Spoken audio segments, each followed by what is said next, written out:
A lot of you Procreate users are sleeping on Adobe Fresco, and I gotta say you're missing out, especially when it comes to motion. Fresco wins. When you want to add some movement to your animation, When you want to add some movement to your illustration, lost track of what I was saying. Both Procreate and Adobe Fresco allow you to add motion to your illustrations pretty easily. That said, Adobe Fresco has way more motion features that make it a lot easier and a lot more powerful. In this video, I'm going to compare and contrast the animation and motion features in Adobe Fresco and Procreate, and I'll show you why, if you're sleeping on Adobe Fresco, maybe it's time to set the alarm clock and wake up. I don't know if that analogy is anything. I'll see you at my iPad.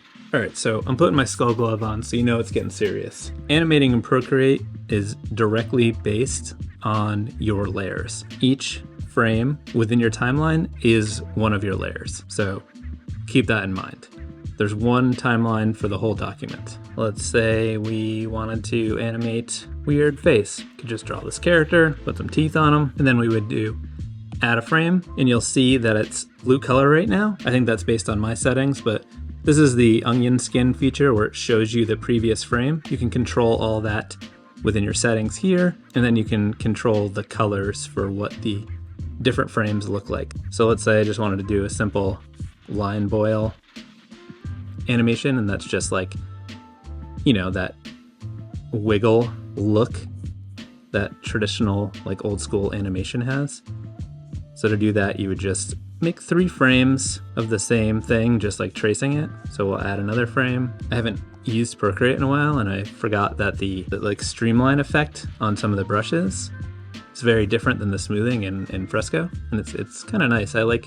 A lot of people think that there's a lag in Fresco when they watch my videos, and I have the smoothing all the way up because it makes like a delay, but Procreate's streamline is a little different. It's like corrects it after the fact. It almost feels like, or doesn't feel like, it almost looks like you're like pulling string along something. I don't know if that makes sense. Okay, so if we play this, you'll see we've got that little line boil effect. Now, if we go on this frame, you'll see that we can see the previous and the next frame. So it's like, that's what I'm talking about the color coding thing. Okay, so let's say we wanted to make this move a little bit more. We can go ahead and add a frame, and then let's make the mouth open. So draw these teeth, and then we'll just do something like this. That, and then fill that in. We can play that. You can hold the mouth open. The only thing I'm not crazy about with this is it ruins the line boil effect. So like everything's wiggling with the first 2 frames, but it stops because we're just holding on that one frame. So if we wanted to hold it longer, we would have to do another like 3 frame sequence, but maybe we want to just, I don't know, animate a little bit more here. And we'll do one more to make like a little loop. I went to grab the paint bucket because I'm used to that in Fresco. Okay, so we hit play.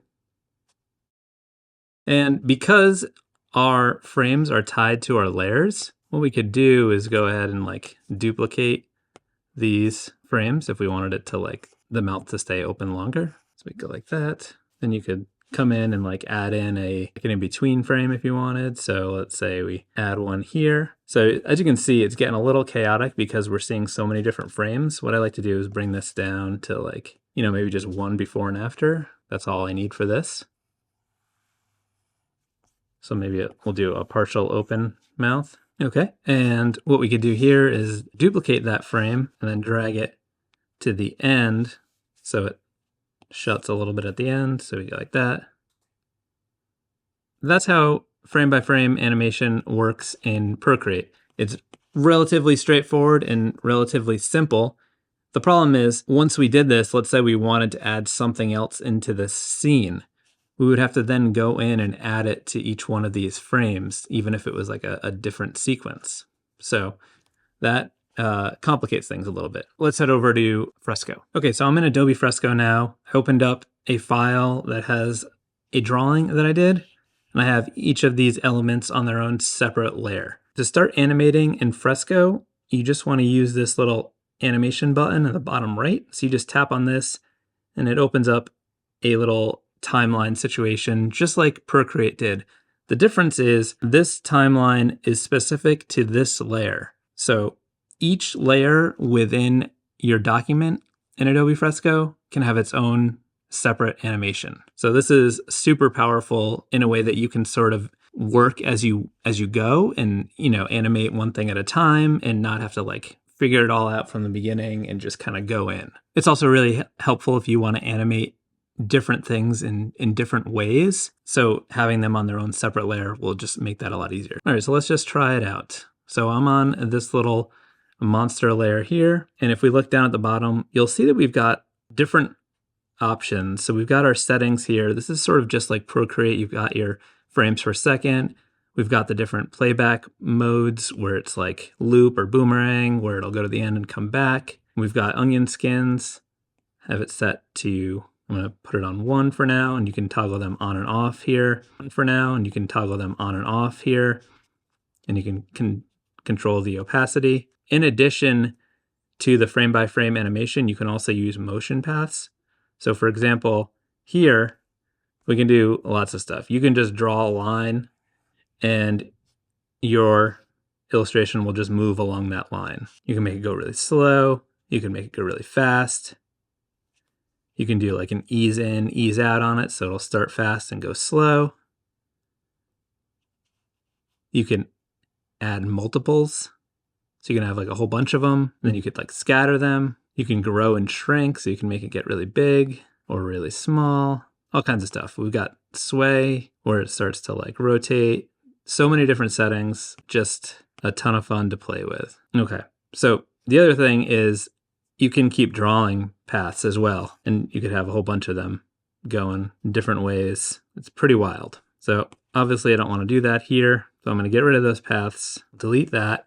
You can also use these path settings without an actual path. So for example, if we just come over here and turn on grow shrink and then adjust that, you'll see that this monster can start to pulsate a little bit. You can also do like the sway thing. You can remove frames so it's happening faster. You can just go in and like fine tune everything. Super fun. So I want to make these arms move a little bit. So what I'm going to do is, instead of making a new frame with this plus button, I'm going to tap on this frame and I'm going to go duplicate frame. I'm just going to come in here and erase these arms so that I can make them wiggle a little bit. So let's see, I'm already in a brush that I want to use, and I'm going to double tap the modifier so that I can use this as an eraser. And then I'm just going to go in here and erase the arms. Switch the eraser to get the bigger parts. Now that I have this monster without the arms, I'm actually going to duplicate it a couple times so that I have some frames ready to go to draw more arms on, so I don't have to like redraw them.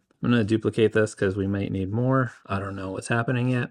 What I'm going to do here is just draw them in a slightly different position. So I'm going to start the same spot and then just pull them back a little bit like this. We'll do the same thing over here. And maybe you can go even further. Then you can scroll through and see what that looks like. I think it looks pretty cool. I'm going to duplicate this because we might need more. Let's do a forward position. And to make this sequence a little bit more natural, what I like to do is duplicate the first frame and drag it to the end, just as like a guide. So now when I'm on this frame, I can see the previous and the next state. So what I want to do here is just make one that's like a little bit in between, so it doesn't seem like it jumps. So I'm just drawing the hands halfway between, and that'll just make it look a little bit more natural. And then now that I'm done, I can go ahead and delete the last one. And now we've got these hands doing that little movement, which is pretty cool. I like that. Okay, so now I'm going to take this sequence and put this whole sequence on a path. So I'm going to click on path, and I'm just going to draw like a teeny little line like that. So I like that movement. I think I just want to make it slightly smaller. So what I'm going to do is just click on transform path and then just shrink it a tiny bit and hit done, and then we can play that. Yep, I think that looks great. So now we could just move on and animate something else without having to have it all synced up. So because this says demon, maybe we can play around with that and put some like flames within this lettering. So to do that, I'm going to click on this layer. What I'm going to do here is make a new layer on top of it and then make it a clipping mask. And this is going to have it only show up within the line work on that layer, which is the demon lettering and that box. And what I'm going to do here is just draw some flames. Just draw some wiggly flame lines. This. I'm going to come down here and make sure it's fully filled in, and then use the paint bucket to fill that in. And as you can see, even though this is a clipping mask, we can still animate within that clipping mask. So I'm going to make a new frame, and I'm going to turn my opacity up a little bit because it's a little bit hard to see since it's on black. And now I'm just going to draw a similar flame on top, just making it move a little bit just so it looks like it's got a little bit of flame energy, big flame energy, if you catch my drift. Okay, now I'm going to just close that off. And you can always switch off the clipping mask aspect of it and then just do that afterwards so you can see what's going on. So if I just undo that, we can see the full shape. We could also even turn off the demon type altogether because we are just doing like a 3-frame sequence of this flame, and this will make it a little bit easier to see. I'm trying to follow it fairly closely, but I want it to have some like energy, some flickening. Okay, fill that in. Now we can play that. Looks pretty flamerific. I don't know if that's a weird word. Let's clipping mask it again, and now we hit play, and now we've got the flame letters within. You can see a couple problematic areas, like that's a little bit weird. Then there's some spots where it's not fully covering the bottom. So what we'll do is just click. We can also turn off our onion skin so it's easier to see, and see that there's a spot there, over here. Okay, and then this was a little bit weird here. So what I'm gonna do is just come in and erase some of that extra stuff. I think I'm gonna clean up that line a little bit, sharpen that. So we can just fine tune this stuff without having to worry about all the other layers. There we go, that's pretty cool. I think we could also come in and just add a few more little details, like some little line things like this. And you really need to stop just trailing off as I'm drawing. I just kind of lose focus. I'm gonna turn my onion skins back on, or it's not that I lose focus, I'm just focusing too much on my drawing. So these little spots can be a little bit more willy-nilly. They don't have to be exact. I think they'll probably just be a nice little highlight, maybe. As you can see, our little monster at the top is still floating around. Pretty neat. All right, so one of my favorite parts about animating in Fresco is the fact that I can just keep going in and adding motion as I go, just kind of making it up and improvising and being like, oh, what if I want to animate this? And, I don't have to think about everything all at once.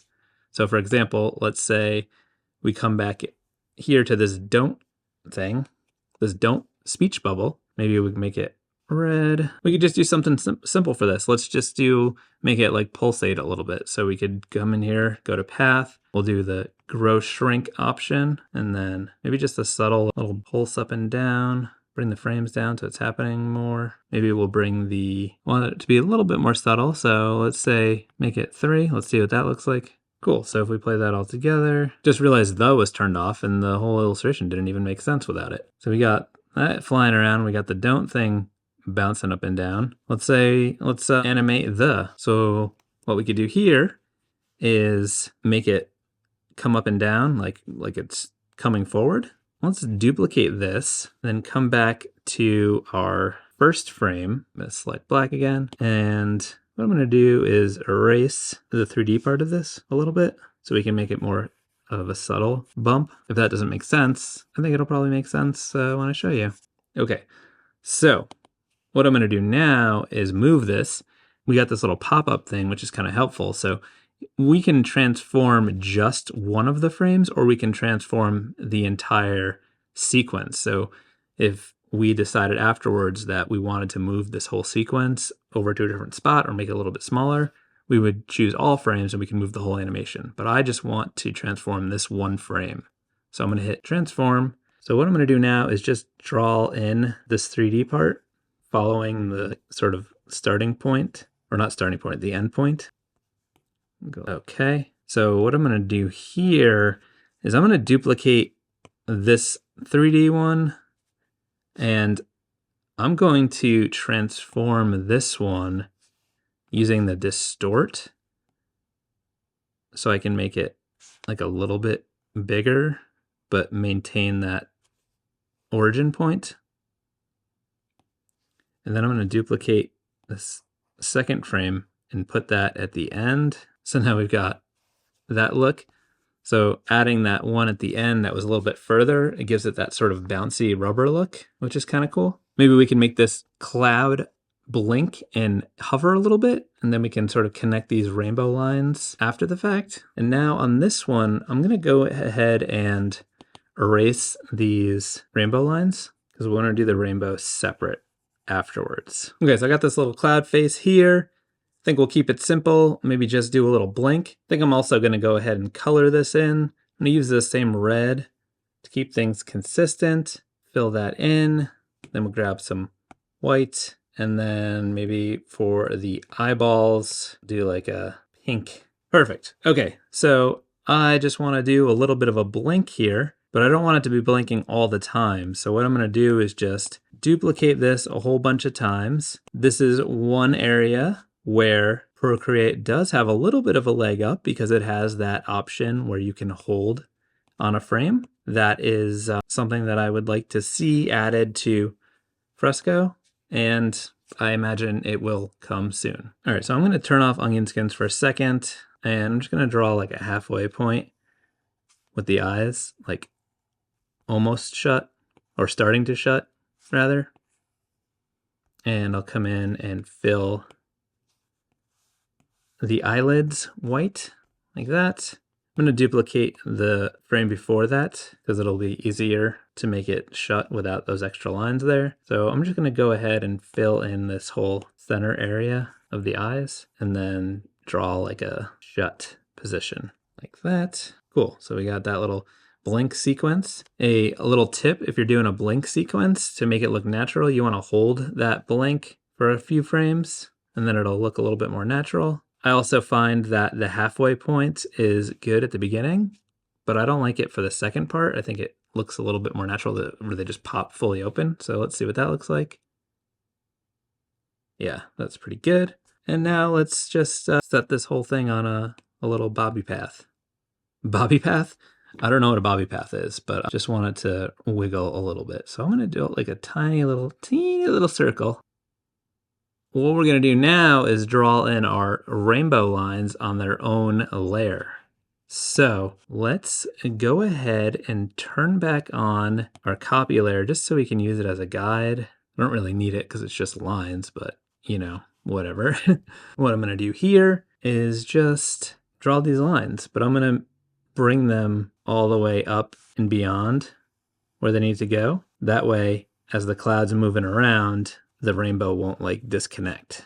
Close that off and we can fill this in. I'm gonna use red as one of the colors because, I don't know, consistency. Maybe the pink too. Maybe we'll grab blue and I don't know, yellow. I'm not gonna overthink this. So if we put this below, let's see, that looks good. We'll just need to fill in the feed lettering. I'm actually gonna turn off the feed and the cloud. And all I want to do is just make this wiggle a little bit. So I'm going to hit plus, turn my onion skins back on, switch to the brush, grab black, and then I'm just going to make some lines that are roughly the same, but maybe they're just wiggling a little bit. And then close them. That. I'm also going to turn the opacity down so we can see what's going on a little bit more. And instead of making a frame at the end, I'm going to go back to the first one and add a frame in between. So now what I can do is just draw a line that's in between those two positions, and that'll just make it look a little bit more smooth. Okay. All right, so now we can just go ahead and fill this in. All right, so let's drag this back below. Let's fill in this feed lettering so we don't get that distraction. Okay, preview that. Now we got the wiggly rainbow, all this stuff. We're having fun. We're having a good time. And we could just keep going and adding more and more of this for as long as we want. And let's say we wanted to add some simple little, I don't know, doodads in the background. So with just this one little star, we could come in here to our path options. We could add multiples and then scatter them, turn on grow shrink. We could randomize it. If we wanted more over here, we could put some like that.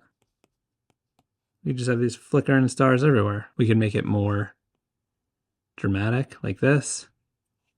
All with just one tiny little star thing. We play it all together. Yeah, all kinds of stuff. And we could just keep animating and animating until it was just pure chaos. So how about them apples? As you can see, Adobe Fresco has just a ton of motion features that really sets it above and beyond Procreate.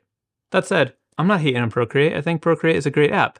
And, you know, simple frame-by-frame animation works great in Procreate. It's just not as good as Fresco. If you haven't given Fresco a try and you are excited and want to dive in and start playing around with motion, check out this playlist with a whole bunch of tutorials on working in Fresco, adding motion in Fresco, doing all kinds of stuff in Fresco.